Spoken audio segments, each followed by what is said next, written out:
Alright, so today I want to introduce you to the Super Gravel ball python. The Super Gravel actually consists of 2 copies of the gravel gene, and I would say it's probably one of the hidden gems in all of ball pythons. You can actually get into Super Gravel really inexpensive and make some really high-end snakes. A lot of people ask me, hey, what can I get into that doesn't really cost a lot of money, where I can make a lot of worlds first and make some really expensive snakes? Let me tell you, Super Gravel is the way to go. And I'd say when most people think about gravel, what they're thinking about is usually the highways. The highway is a combination of a gravel and a yellow belly. Can make some really amazing combinations. And kind of the tricky part is if you actually take a highway and you breed it to something else, you get half gravels and half yellow bellies, and they look almost like normals. And I'd say most people can't tell the difference between a gravel and a yellow belly. It's a really subtle morph. But if you actually focus just on the Super Gravels, you can make a lot of combinations that are pretty much the world's first. There's not a whole lot of Super Gravels over on Morphmarket, and prices as far as Super Gravels, they start about $2,000 to $2,500 per snake. It is pretty crazy. It'd be a really awesome project to get into. So today I want to jump over the internet and I want to show you the potential of the Super Gravel ball python. Alright, so I'm going to jump over here on morphmarket.com and I want to show you this snake right here. This is a gravel, and it's kind of interesting. If you look at this, the first thing you're probably thinking is, hey, that looks exactly like a normal ball python. It's a really super subtle morph. As a matter of fact, if you actually sent me this picture and said, hey, what do you think I have here? I'd probably say, that looks like a normal. It's really hard to pick out the gravel. And the gravel and the yellow belly are almost pretty much exactly the same as a standalone morph. Sometimes you can see like little flames coming, little tiny markers here and there. Like you can see this little flame coming from the belly between the patterns. If you actually look at the belly, you get quite a busy pattern on the gravel and the yellow belly. And kind of the complicated thing about gravel is it actually makes a lot of allelic complexes. So for example, if you have like gravel yellow belly or gravel spark or gravel asphalt or something like that, it'll make half and half gravel and something else. So a lot of times when you're looking at snakes over here on Morphmarket, you'll see gravel slash yellow belly, where it'll be one or the other. It won't be both. Then you have to kind of figure out which one it is. And sometimes you actually have to breed them to figure out if it's one or the other. And in this case, this one's actually listed as gravel guaranteed. So probably what this actually came from is another gravel. If you just have a straight gravel and like you bred it to a normal, you could pretty much figure out, half of them come out as gravel, half come out as normals. And I think if you look close enough, you could probably pick out the gravels compared to the normals. Or maybe this actually came from the Super Gravel. So if you actually have a Super Gravel and you breed it to something else, all the offspring have one copy of the gravel, then you know for sure it actually comes from a gravel. So take a look at this. This is actually a gravel or yellow belly, so it's one or the other. And just from the description and the title here, you can definitely tell this came from a highway. You breed a highway and you get a normal looking snake, it's either one or the other. It's allelic, so you don't get any normals, which is pretty cool. And if you actually take a look at the belly on this one, you can definitely see on either side of the belly, it almost has, I'd say it kind of almost looks like het pied markers a little bit, but it's really jumbled up on the kind of the sides of the snake. You can definitely tell the difference between this and like just a normal. And het pied, you can definitely tell a difference between this and usually het pied looks like, het pied usually, I'd say, when it comes to het pieds, a lot of people are like, you really can't guarantee that you actually have a het pied if you see the markers on the snake. Sometimes, I'd say it's at a low percentage of het pieds and it can kind of trick you sometimes. But usually if you actually do see het pied markers, it's like someone took a Sharpie right along the tail, right on the bottom part of the tail, and drew on either side of the belly. It's usually a really solid dark line, and it's not quite as busy as this one.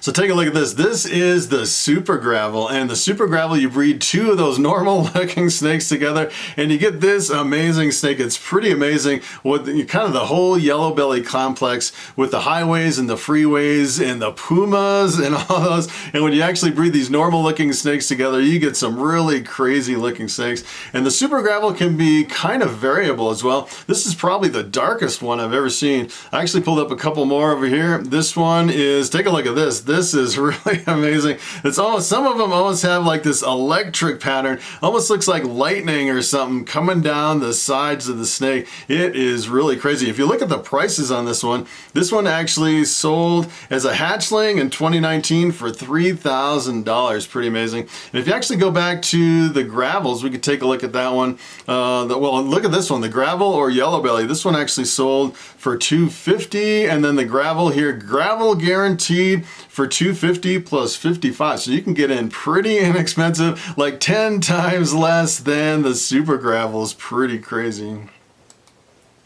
So here's another super gravel that's kind of interesting. This one actually has more orange in it. Some of them can be really dark. Some of them can be more of a bright yellow, and some of them can be kind of orange. And usually you see kind of this lightning kind of pattern, almost like electricity flowing through the sides of the snake. Pretty awesome.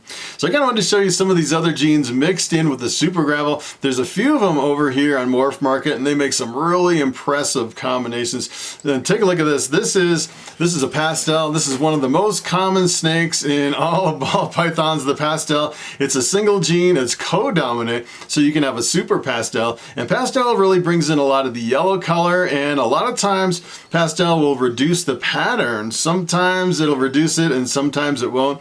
And you kind of see in this one, it still has kind of like the Roswell gray alien heads that you'd see in a normal. It can be pretty variable. Sometimes pastel can reduce it to almost like tiger stripes, and I'd say in most cases it reduces it maybe a little bit more than this one. And some of them are really bright yellow, and some of them are kind of a dulled out yellow. I'd say this one's kind of a mid-range. And a lot of the pastels will also fade as they age and mature. So you really should mix them into other combinations if you really want a pastel to really hold its brightness as it ages.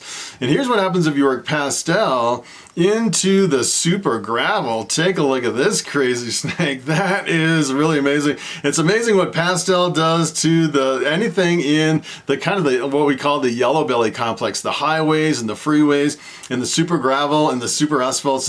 For some reason, it just works really well when you mix in pastel. And it's kind of interesting that it seems like there's different lines of pastel. Sometimes you'll have like a yellow background, and sometimes it's a really stark white background in different lines of different versions of like a pastel super gravel. And there wasn't that many over here, so I really couldn't show you a whole bunch of difference, the different versions of the same snake. As a matter of fact, there wasn't that many super gravels over here at all, so there's kind of a limited amount to choose from, and that kind of opens up the window to making new stuff and adding more genes to the super gravel, which would be an amazing project.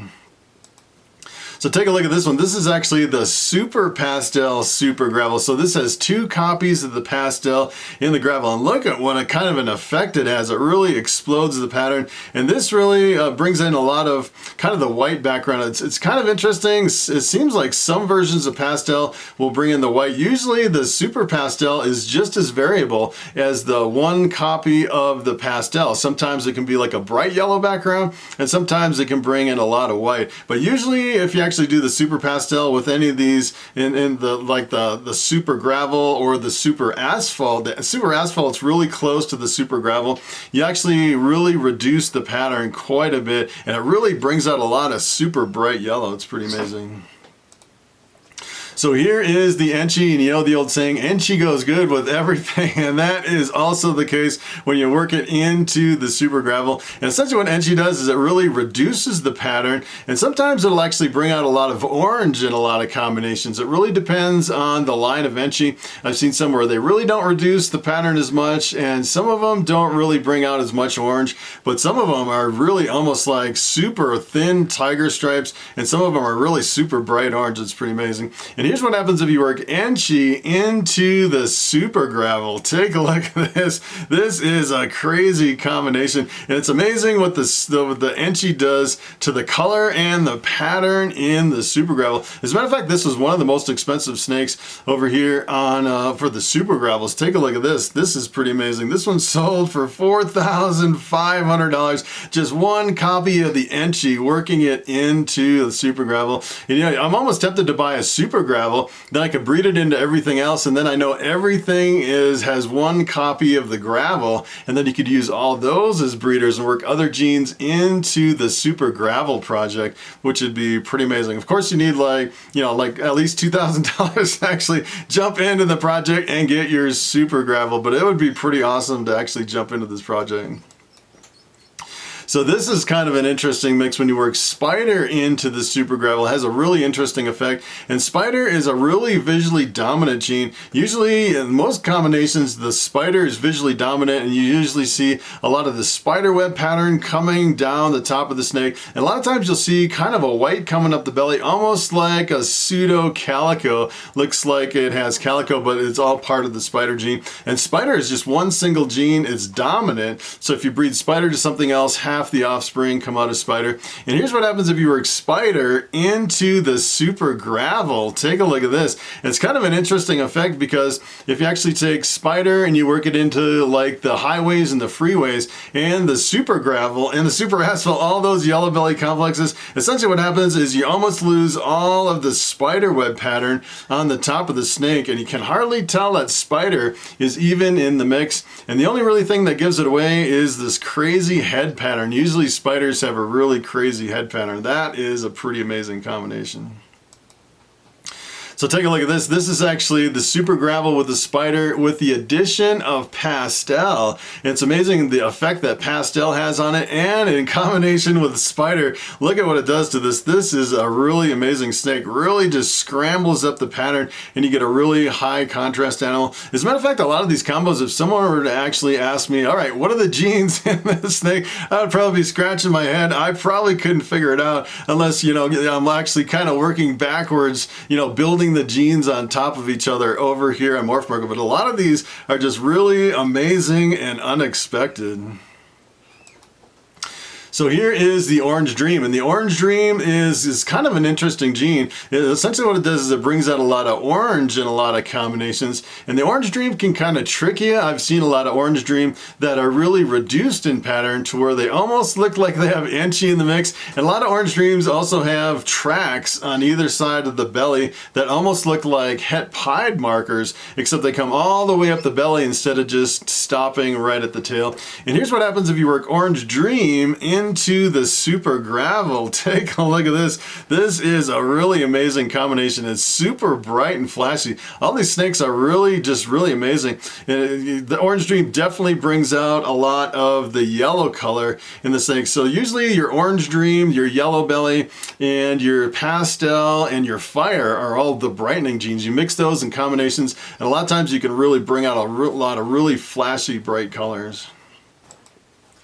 So here is the Leopard. I consider the Leopard kind of a pseudo dark morph. Most of the times when you mix Leopard with a lot of genes, it'll actually darken them. But if you actually mix it with a really bright gene like Coral Glow or Banana, the Leopard won't actually darken them like some of the other dark genes will actually have an influence on that.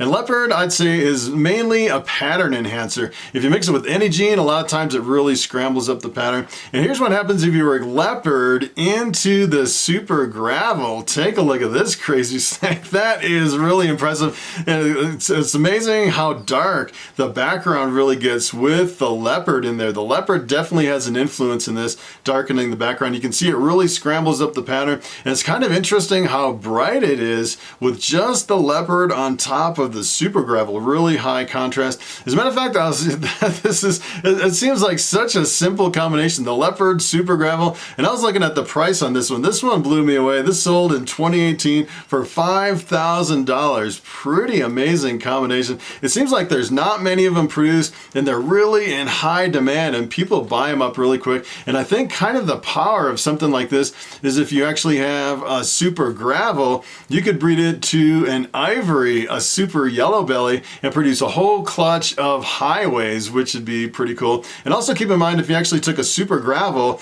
and you bred it to a super gravel, you would get a whole clutch of super gravels. That would be the ultimate clutch, making a whole bunch of super gravels. That'd be pretty awesome.